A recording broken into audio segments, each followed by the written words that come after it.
దేవుని బిడ్డలారా, ఒక్క సబ్జెక్టు మీకు బొమ్మ బొరుసు అన్నట్టుగా చెప్తున్నాను. ఈ ఇశ్రాయేలీయులలో యెహోషువ అనే యవ్వనస్తుడు ఉన్నాడు. అతను ఒక గొప్ప పని చేశాడు. అదేంటంటే నిర్గమాకాండం 33వ అధ్యాయము 8వ వచనం. మోషే ఆ గుడారమునకు వెళ్ళినప్పుడు ప్రజలందరూ లేచి, ప్రతివాడు తన గుడారపు ద్వారములో నిలిచి అతడు అంటే మోషే ఆ గుడారము లోపలికి పోవు వరకు అతని వెనుక తట్టు నిదానించి చూచుచూ ఉండెను. మోషే ఆ గుడారములోనికి పోయినప్పుడు మేఘస్తంభము దిగి ఆ గుడారపు ద్వారమందు నిలువగా యెహోవా మోషేతో మాట్లాడుచుండెను. ప్రజలందరూ ఆ మేఘస్తంభము ఆ గుడారపు ద్వారమున నిలుచుట చూచి లేచి ప్రతివాడును తన తన గుడారపు ద్వారమందు నమస్కారము చేయుచుండిరి. మనుషుడు తన స్నేహితునితో మాట్లాడినట్లు యెహోవా మోషేతో ముఖాముఖిగా మాట్లాడుచుండెను. తర్వాత మోషే పాళెములోనికి తిరిగి వచ్చుచుండెను. ప్రియులారా, మోషే ప్రత్యక్ష గుడారాన్ని తీసి పాళెమునకు దూరంగా వేశాడు. ఆ గుడారంలోనికి మోషే వెళ్ళగానే మేఘస్తంభం దిగొస్తుంది. దేవుడు మోషేతో ముఖాముఖి మాట్లాడుతున్నాడు. ప్రజలందరూ వాళ్ళ గుడారపు ద్వారములో నిలబడి ఆ మేఘస్తంభము వైపు చూచి దండం పెట్టుకుంటున్నారు, ఇలాగ నమస్కారం పెట్టుకుంటున్నారు అని ఒక్క మాట చెప్పాడు పరిశుద్ధాత్మ దేవుడు. అందరూ వారి వారి గుడార ద్వారములోనికి వచ్చి దండం పెట్టుకుంటున్నారు. ఆహా, ఎంత అదృష్టం అండి మోషేకు.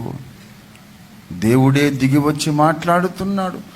ఒక మనుష్యుడు తన స్నేహితునితో మాట్లాడినట్టుగా మా నాయకునితో మాట్లాడుతున్నాడు అని దండం పెట్టుకుంటున్నారు అని పరిశుద్ధాత్మ దేవుడు చెబుతున్నాడు.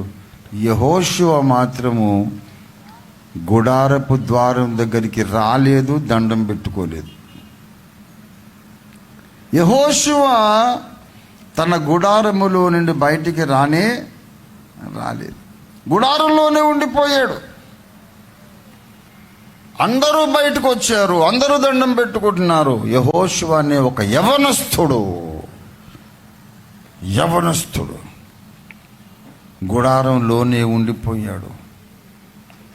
చాలా కాలం అయినాక దేవుడు చెప్పాడు, మోషే నిన్ను నేను తీసేసుకుంటాను, నీ స్థానములో నాయకుడిగా ఉండడానికి నాకు వాడే కావాలి.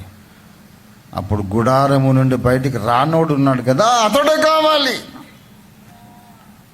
గుడారము నుండి బయటికి రాకుండా ఉండిపోయాడు కదా, అతడు ఆత్మను పొందినవాడు, పరిశుద్ధాత్మను పొందినవాడు.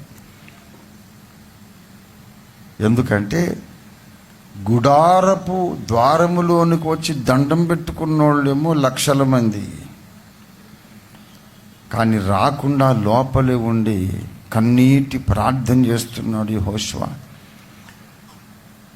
మోషేకు నీ ముఖదర్శనమిచ్చిన తండ్రి, నాకు కూడా నీ సన్నిధిలో అటువంటి సాన్నిహిత్యం, అటువంటి స్థానం, అటువంటి ప్రత్యక్షత, నీతో అటువంటి సహవాసం నాకెందుకు అనుగ్రహించవు?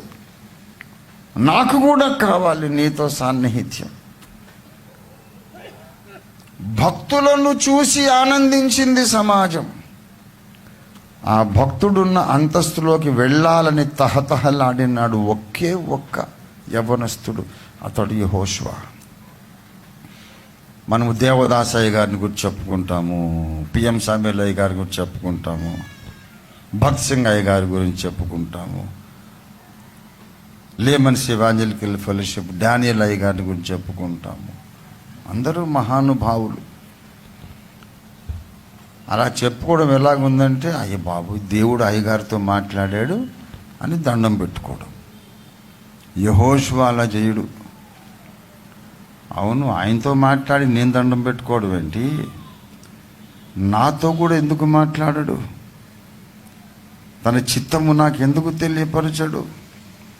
నన్నెందుకు వాడుకోడు ఆయన? అని విరిగి నలిగి ఏకాంత ప్రార్థనలో ఉండిపోయాడు. నేడు కూడా దేవుని సమాజములో అత్యధిక శాతము దండం పెట్టుకునే బ్యాచ్.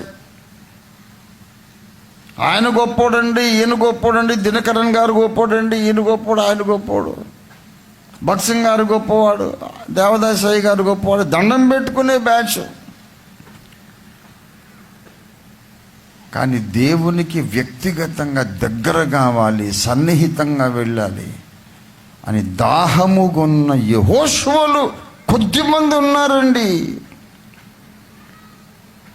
ఆ కొద్ది మందిలో నువ్వు ఉన్నావా చూసుకో. సమాజంగా వస్తాము, ప్రసంగం వింటాం, వెళ్ళిపోతాం. వెళ్ళిన తర్వాత ఇంటి దగ్గరికి వెళ్ళి మోకరించి, నీ దాసుని ద్వారా మీరు మాట్లాడిన ఈ విషయాల కొరకు నీకు వందనాలు తండ్రి, నాతో ఇంకా మాట్లాడు, నాకు ఇంకా ప్రత్యక్షత ఇవ్వు, ఏ విషయంలో నేను మార్చుకోవాలో నాకు తెలియపరచు అని దేవుని సన్నిధిలో ఏడ్చి ప్రార్థన చేసే వాళ్ళు ఎంతమంది ఉన్నారు. ప్రసంగం అయిపోవడానికి ఎదురు చూస్తుంటారు. 2 గంటలు చెప్పినా 3 గంటలు చెప్పినా కూర్చుంటాం, ప్రసంగం ఎప్పుడైపోద్దానని ఎదురు చూస్తూ. ఎందుకంటే ఇప్పుడు చెప్పిన మ్యాటర్ అంతా మనకు అవసరం లేదు. ఆఖరి అయ్యగారు చేయి పెడతాడు, అది కావాలి. దేవుడు నన్ను వ్యక్తిగతంగా దర్శించాలనే దాహం కంటే అయ్యగారు చేయి పెడితే చాలండి. కొన్ని నొప్పులు పోతాయి, కొన్ని జబ్బులు పోతాయి, అప్పులు పోతాయి. ఈ మూఢనమ్మకాల్లో పెరుగుతుంది క్రైస్తవ సమాజం. నీ అప్పులు పోవడం, నొప్పులు పోవడం, జబ్బులు పోవడం అసలు మ్యాటరే కాదు. దేవుడు భూమి మీద తలపెట్టిన ప్రణాళికలో నీవు ముఖ్య స్థానములో ఉండి సైనికుడిగా, సైనికురాలిగా నువ్వు పని చేయగలవా లేదా, దేవుడు వాడుకుంటాడా లేదా అనేది అసలు కీలకమైన ప్రశ్న. దేవుని ప్రణాళికలో నీ స్థానం ఎక్కడ, అది అసలైన ఇష్యూ. నీ జ్వరము, నీ కడుపు నొప్పి, నీ ఫ్యామిలీ మెంబర్స్ కొంతమంది మా ఆయన రక్షణ పొందాలి ప్రార్థన చేయంటాడు. ఏమో దేవుని రక్షణ ప్రణాళికలో ఆయన ఉన్నాడో లేదో ఎవరికి తెలుసు. ఓ స్త్రీ, నీవు నీ భర్తను రక్షించదవో లేదో నీకేమీ తెలియను. ఓ పురుషుడా, నీ భార్యను రక్షించదవో లేదో నీకేం తెలుసు. భూమి పునాది వేయకముందే దేవుడు ఎవరి పేర్లు జీవగ్రంథమందు రాశాడో వాళ్ళు మాత్రమే రక్షణ పొందుతారు. ఆ జీవగ్రంథంలో ఎవరి పేరు వ్రాయబడలేదో నువ్వు తలకిందులుగా తపస్సు చేసినా వాళ్ళు రక్షణ పొందరు. 1,00,000 సంవత్సరాలు ప్రార్థన చేయగాక దేవుని గొర్రెపిల్ల జీవగ్రంథంలో లిస్టు నువ్వు మార్చలేవు. ఆ లిస్టు పక్కా. ప్రార్థన చేయండి, దేవుని చిత్తంలో ఉంటే వస్తాడు, లేకుండా నరకానికి పోతాడు. ఇవన్నీ ముఖ్యం కాదు. అసలు ముఖ్యమైన సంగతి నువ్వు కనాన్ దాకా చేరతావా లేదా అనేది ముఖ్యమైన సంగతి. ఏకాంత ప్రార్థన దేవునికి ఆయాసకరమైన మార్గములన్నీ మనలో నుండి తొలగించుకోవడం, మన శరీరము, ఆత్మ, ప్రాణము పవిత్రపరచబడడం, రాకడ కొరకు మనం సిద్ధంగా ఉండాలి. దాని మీద దృష్టి పెట్టాలి. సంఘారాధనకి వెళ్దాం, ప్రభురాత్రి భోజనంలో పాల్గొందాం. కానీ ప్రతి ఆదివారం ప్రభురాత్రి భోజనం పాల్గొంటున్నాం కాబట్టి రాకడలో ఎత్తబడతాను అనుకోకు. నువ్వు ఏకాంతంగా దేవుని సన్నిధిలో ప్రార్థన జీవితాన్ని సాధన చేస్తే మాత్రమే నువ్వు ఎత్తబడతావు. వ్యక్తిగతంగా దేవునితో నడవాలి. భక్తుల సహవాసం ఉన్నది నీకు. డైరెక్ట్గా దేవుడు అడగమన్నాడు, నేను అడుగుతున్నాను. భక్తుల సహవాసం ఉన్నది నీకు. దేవుని సహవాసం ఉన్నదా? భక్తులతో స్నేహం చేస్తున్నావు, దేవునితో స్నేహం చేస్తున్నావా? భక్తులు మాట్లాడుతున్నారు నీతో, ఆ భక్తులు ప్రకటించిన దేవుడు మాట్లాడుతున్నాడా? దానికి దీనికి హస్తిమశకాంతరం తేడా ఉంది. దేవుడు పక్షపాతి కాడండి, అందరితో మాట్లాడతాడు. అందరితోనూ ఆయన తన చిత్తాన్ని బయలుపరిచి ప్రత్యక్షతనిచ్చి మాట్లాడతాడు. ఆయన తగినంతగానే ఎదురు చూడాలి, కనిపెట్టాలి, ప్రార్థన చెయ్యాలి. నీకు నీ దేవునికి తప్ప ఎవ్వరికీ తెలియని, నీ భర్తకు నీ భార్యకు కూడా తెలియని అతి రహస్యమైన ఒక ప్రార్థన గంట నీకుండాలి. అప్పుడు నీ రాకడలో నీవు ఎత్తబడము, నీవు కడబోర ధ్వనించినప్పుడు ఎత్తబడడం గ్యారంటీ 100%. రాకడలో నీవు ఎత్తబడ్డ తర్వాత అక్కడ తీర్పు ఉంటుంది. అప్పుడు అడుగుతాడు, నువ్వు దశంభాగాలు ఇచ్చావా లేదా, సువార్త చెప్పావా లేదా, పరిశుద్ధంగా బ్రతికావా లేదా. ఈ లెక్కలన్నీ అక్కడికి వస్తే నువ్వు బస్సే మిస్ అయిపోయి అసలు అక్కడికి వెళ్ళకపోతే మిగతా భక్తి సాధన అంతా వేస్ట్. బస్ మిస్ కావద్దు. బస్ మిస్ అయితే ఇంకో బస్సు ఎక్కొచ్చు, మన ఊరికి ఇంకో బస్సు ఉంటుంది. ట్రైన్ మిస్ అయితే ఇంకో ట్రైన్ ఉంటుంది, ఇప్పుడు రేపో. ఫ్లైట్ మిస్ అయితే ఇంకో ఫ్లైట్ ఉంటుంది. కానీ కడబూర ధ్వనించినప్పుడు రాకడ మిస్ అవుతే ఇంకా మరి ఇంకో రాకడ ఉండదు. మనమందరము భయము కలిగి, భక్తి కలిగి, ఏకాంతముగా దేవునితో మరింత దగ్గరగా సహవాసం చేయడానికి మనం ప్రయత్నం చేయాలి. ప్రభునందు ప్రియులారా, ఈ రోజుల్లో బాగా బిజీ లైఫ్. బైబిల్ చదివావా అని అంటే టైం లేదండి. అబ్బా టైం ఎంత బిజీయో. ప్రార్థన చేసావా అంటే లేదు, టైం లేదు. నేను చెబుతున్నాను, ఎంత బిజీగా ఉన్నా సరే నువ్వు ప్రార్థన చేయవచ్చు. దానికి ద్వంద్వావధానం అనే ప్రక్రియ దేవుడు మన సంఘంలో బయలుపరిచి నేర్పించాడు. నేర్పించలేదా? 2-3 సంగతుల మీద ఒకేసారి మనస్సు లగ్నము చేయగలిగిన శక్తి దేవుడు ప్రతి మానవునికి ఇచ్చాడు. మనం వాక్యం వింటూనే ఆ ప్రక్క నుంచి లారీ వెళ్ళింది అనుకోండి, ఆ శబ్దం కూడా వింటాం. నువ్వు ప్రసంగం విన్నావా, లారీ సౌండ్ విన్నావా అంటే 2 విన్నాను. ఒకటి కంటే ఎక్కువ విషయాల మీద మనస్సు లగ్నం చేసే శక్తి నీకుంది. ఆ శక్తిని ప్రార్థనా గదిలోకి తీసుకురావాలి, నీ ప్రార్థన జీవితంలోకి తీసుకురావాలి. అన్ని పనులు చేసుకో. నీ కుటుంబ బాధ్యతలు, ఉద్యోగ బాధ్యతలు, వ్యాపార బాధ్యతలు, సంఘం, సమాజానికి నువ్వు చేసే మంచి సమరయుడి పరిచర్య అన్నీ చెయ్యి.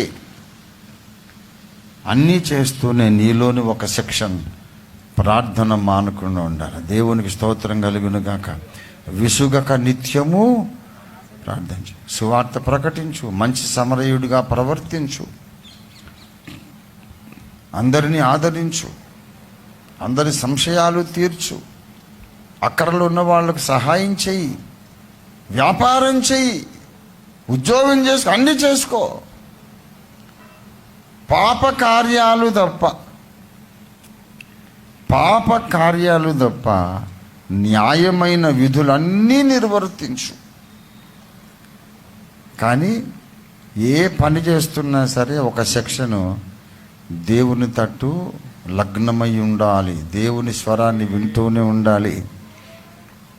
ఇది ప్రార్థనా జీవితం. ఇలా ప్రార్థించేవారే ప్రార్థనా పరులు. అవసరం వచ్చినప్పుడు ఏడ్చి గోడుమని ఏడ్చి ప్రార్థన చేసేవాళ్ళు ప్రార్థనా పరులు కాదు, ప్రార్థనా వీరులు కాదు. సమస్య వచ్చినప్పుడు గోడుమని ఏడ్చేది ఏ మతంలో ఉన్న భక్తులైనా చేస్తారు. వేరే మతాల్లో ఉన్న వాళ్ళు ఇంట్లో సమస్య ఉన్నప్పుడు వాళ్ళ దేవతలు, వాళ్ళ ఇష్టదైవం దగ్గరికి వెళ్ళి ప్రార్థనలు చేయట్లేదా? ఏమండి, వేరే మతాలు, అది ఇస్లాం కానీ, హైందవం కానీ, ఇంకోటి కానీ, ఇంట్లో సమస్య ఉంది, వాళ్ళ ఇష్టదైవం దగ్గరికి వెళ్ళి ప్రార్థన చేయట్లేదా? నువ్వు చేసే గొప్పతనం ఏముంది? నీ సమస్య కొరకు నువ్వు ఏడవటము, అది ప్రార్థనా జీవితం కాదు. నీ సమస్య కొరకు నువ్వు గోడుమని కన్నీరు కార్చటం అది ప్రార్థనా జీవితం కాదు. అది నీ అక్కర కొరకు నువ్వు ఏడుస్తున్నావు, నీకు దెబ్బ తగిలి నువ్వు ఏడుస్తున్నావు. కానీ నీ సమస్యలన్నీ అట్ట పక్కన పెట్టేసి 24 గంటలు దేవుని చిత్తమును గ్రహించటానికి, దేవుని స్వరం వినడానికి నీ మనస్సులోని ఒక భాగాన్ని దేవునికి నువ్వు అటాచ్ చేసి ప్లగ్ పెట్టేయాలి అక్కడికి. దేవునిలో ఒక ప్లగ్ పాయింట్ ఉంది, అది నీదే. నీ సిస్టమ్ యొక్క ప్లగ్ తీసుకెళ్ళి దేవునిలోని ఆ ప్లగ్ పాయింట్కి పెట్టేసేయాలి. ఇక ఆ కమ్యూనికేషన్ నడుస్తూనే ఉంటుంది. నువ్వు భార్యతో మాట్లాడవచ్చు, పిల్లలతో మాట్లాడవచ్చు, స్నేహితులతో మాట్లాడవచ్చు. ఆ విశ్వాధిపతితో మాత్రం నీ కమ్యూనికేషన్ ఆగనే ఆగదు. ఆ జీవితం కలిగిన వాడే ప్రార్థనా పరుడు. వాడు గ్యారంటీగా ఎత్తబడతాడు. ఎత్తబడిన తర్వాత అప్పుడు తీర్పు. నువ్వే రకంగా నడిచావు భూమి మీద, దేవుడు అప్పగించిన బాధ్యతలు ఎంతవరకు నిర్వర్తించావు, సువార్త చెప్పావా లేదా, సత్యాన్ని స్థాపించావా లేదా, అవన్నీ తర్వాత. అసలు ముందు పైకే వెళ్ళకపోతే ఇంకా నీకు బహుమానం ఎక్కడుంది, తీర్పు ఎక్కడుంది? మనం గ్యారంటీగా మనం వెళ్ళాలంటే ఏదో నమ్మి బాప్తిస్మం పొంది సంఘానికి వచ్చి ఆర్టీసీ బస్సులో టవల్ వేసేసినట్టు మీరు ఫీల్ అయిపోవద్దు. అనుదినము దేవునితో వ్యక్తిగత సహవాసం ఎవరికి ఉన్నదో వాళ్ళు ధన్యులు. దేవునికి స్తోత్రం కలుగును గాక. వాళ్లకు గ్యారంటీ ఉంటుంది, రాకడలో ఎత్తబడతామనే నిశ్చయత కలిగి ఉంటుంది. అలాంటి నిశ్చయత కలిగి మనం జీవిద్దాం. ఈ రోజు నుండి ప్రతిరోజు దేవునితో మాట్లాడతామనే తీర్మానం చేద్దాం. 100% గ్యారంటీగా నేను చెప్తున్నాను, దుష్టుడు నిన్ను ఈ దారి నడవనీయడు, సాతాను నిన్ను ఈ పని చేయనీయడు. వాడికి గుండె దడ. నువ్వు మోకరించి ప్రార్థన చేస్తానంటే, ఏకాంతముగా దేవునితో గడుపుతానంటే వాడికి గుండె దడ. నువ్వేం చేసినా వాడు ఆటంకపరచడు. బైబిల్ చదువు, వాడు ఆటంకం చెయ్యడు. ఇంకా మంచి సమరయుడి పరిచర్య అని అనాథలకు అన్నదానాలు చేయి, వస్త్రదానాలు చేయి, వాడేం అడ్డుకోడు. నీవు తర్కము, వాదోపవాదాలు, డిబేట్లు పెట్టుకో, వాడేం అడ్డుకోడు. వాడికేం పర్లేదు, నాకు ఇదంతా మామూలే కదా అంటాడు. ఎప్పుడైతే నేను ఇండివిజువల్గా పర్సనల్గా దేవునితో టచ్లోకి వస్తానని మోకరిస్తావో వాడి పునాదులు కదిలిపోతాయి.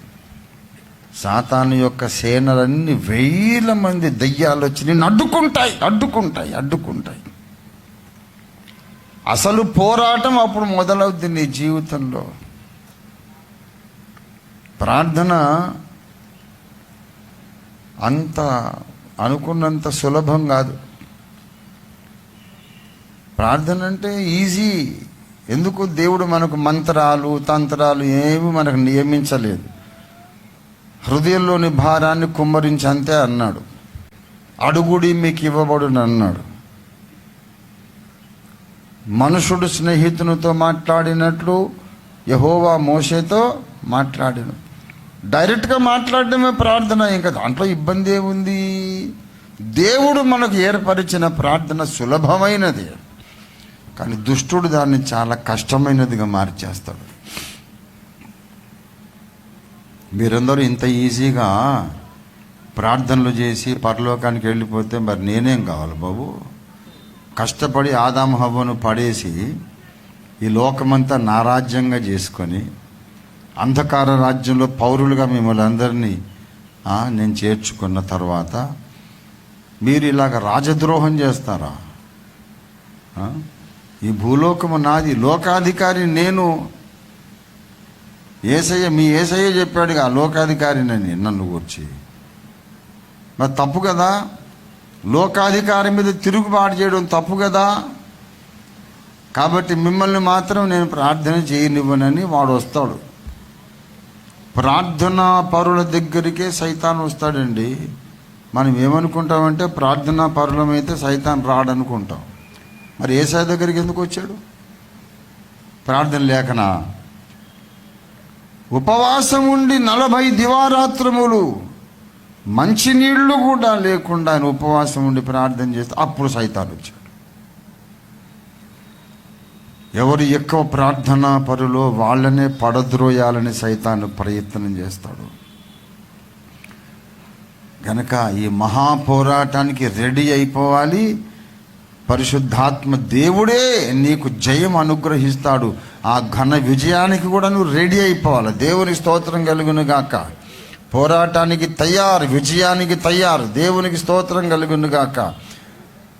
అలాంటి ఉత్కంఠాభరితమైనటువంటి క్రైస్తవ జీవిత యాత్ర కొరకు దేవుడు నిన్ను పిలుస్తున్నాడు. ఏదో సామాజిక మతం, సామూహికంగా అందరం కలిసి పండగలు చేసుకోవడం, అందరం కలిసి మీటింగులు పెట్టుకోవడం మంచిదే. ఇది సరిపోదంటున్నా నేను. ఇది సరిపోదు. అందరం కలిసి మీటింగులు పెట్టుకుందాం, ప్రార్థనలు చేసుకుందాం, బైబిల్ స్టడీ చేసుకుందాం, క్రిస్మస్ పండుగ చేసుకుందాం, స్టార్లు పెట్టుకుందాం, అన్నీ చేసుకుందాం. కానీ యెహోషువ లాగా గుడారపు ద్వారానికి కూడా రాకుండా ఆ అనుభవం ఏదో నాకు కూడా కావాలి తండ్రి అని ఏకాంతంగా లోపల మోకరించిన వాడివైతేనే దేవుడు నిన్ను కోరుకుంటాడు. The desire for the personal touch with God. నాతో వ్యక్తిగతంగా మాట్లాడయ్యా, లేకపోతే నేను చచ్చిపోతాను. నాతో మాట్లాడు, నాకు తెలియజెప్పు. లేఖనాలు చదవాలి, దేవుని స్వరమును వినడానికి నువ్వు ఎదురు చూడాలి. ఇక్కడ ఒక కిటుకు చెప్పి ముగించేస్తాను. బైబిల్ను ప్రక్కన పెట్టేసి దేవా నాతో మాట్లాడని ప్రార్థన చేయడం కూడా మహా గొప్ప ప్రమాదమే. బైబిల్ చదవకుండా మానేసి బైబిల్ను మూసిపెట్టేసి దేవా నాతో మాట్లాడు అంటే అది కూడా ప్రమాదమే. ఎందుకంటే బైబిల్తో నీవు నింపబడకపోతే దేవుడు మాట్లాడినట్లు అనుభూతి కలుగుతుంది. బహుశా ఒకవేళ అది సాతాను స్వరమై ఉండొచ్చు. బైబిల్తో నువ్వు సహవాసం చేస్తూ దేవుని స్వరం కొరకు ఎదురు చూడాలి. అప్పుడు 100% గ్యారంటీ నీతో దేవుడే మాట్లాడతాడు. తానుండే చోట నువ్వు ఉండడానికి సిద్ధపరుస్తాడు. ఆ తర్వాత సేవా కార్యక్రమాలు చేద్దాం, అన్ని కార్యక్రమాలు చేద్దాం, మంచి సమరయులం అయిపోదాం. ప్రియులారా, చాలా ఏళ్ల కిందట నేను కడబూర మాసపత్రికలో ఒక ఆర్టికల్ రాశా. ఈ మాసం ప్రత్యేకం. ప్రార్థన మరిచి, దేవుని సన్నిధి మరచి, దేవునితో సహవాసం మరచి, అన్నిటికీ కుదురుబాటు కాలాలను తీసుకురావాలనే ప్రయత్నాన్ని వదిలి పేదోళ్ళకి అన్నం పెడతాను, బట్టలు ఇస్తానని మేము మంచి సమరయులం అనుకుంటున్నారే. దేవుని ప్రణాళిక విస్మరించి మీరు సమాజ సేవ చేస్తే మీరు పిచ్చి సమరయులే కానీ మంచి సమరయులు కాదని చెప్పారు. ఆర్టికల్ పేరే పిచ్చి సమరయులు. దొరుకుతుంది, వెతుక్కోండి. దేవుని ప్రణాళిక మీద దృష్టి పెట్టాలి. మంచి సమరయుడి సేవ మంచిదే, సోషల్ సర్వీస్ మంచిదే. కానీ నిన్ను గూర్చి నువ్వు కొంచెం శ్రద్ధ వహించాలి. దేవుని బిడలారా, హిజ్కియాకు దేవుడు ఏం చెప్పాడు? నీ ఇల్లు చక్కబెట్టుకో అన్నాడు. అంటే అర్థం ఏంటి? నీ ఇల్లు అంతా అస్తవ్యస్తంగా ఉందని అర్థం. నీ ఇల్లు చిందరబందరగా ఉందని అర్థం. నీ ఇల్లు బాగోలేదు హిజ్కియా, చక్కబెట్టుకో. చక్కబెట్టుకోమంటే ఆ పని మానేసి అప్పుడే చంపేస్తావా, ఇంకా నాకు ఆయుష్కాలం కావాలని అడిగాడు. సర్లే బ్రతకమన్నాడు. అప్పుడు కూడా చక్కబెట్టుకోలేదు. దేవుడిచ్చిన 15 ఏళ్ళ ఆయుష్కాలం కూడా ఇల్లు చక్కబెట్టుకోవడానికి హిజ్కియా ప్రయత్నం చేయలేదు. ఆ ఎక్స్ట్రా 15 ఏళ్లలో అన్ని పొరపాట్లే చేశాడు. ఇశ్రాయేలు మీదికి, రాజకుటుంబం మీదికి దేవుని కోపాన్ని రప్పించాడు. దేవుడు మనకు ఆయుష్కాలం పెంచుతున్నాడు ఎందుకంటే మన ఇల్లు చక్కబెట్టుకోవడానికి. కొంచెం పర్సనల్ లైఫ్ మీద శ్రద్ధ పెడదాం, వ్యక్తిగత భక్తి సాధన మీద దృష్టి పెడదాం. ఆ తర్వాత సెకండ్ ప్లేస్లో సామాజిక సేవ మీద దృష్టి పెడదాం, సంఘ సంస్కరణ మీద దృష్టి పెడదాం. అప్పుడు 100% షూర్గా మనం రాకడలో ఎత్తబడతాం. బలా నమ్మకమైన మంచి దాసుడు అనిపించుకుంటాం. యుగ యుగాలు అదే ఆనందము, అదే ఘనతలో జీవిస్తాం. దేవుడి వాక్యం మన వినికిడిలో ఆశీర్వదించునుగాక. రండి ప్రార్థన చేసుకుందాం ప్రియులారా.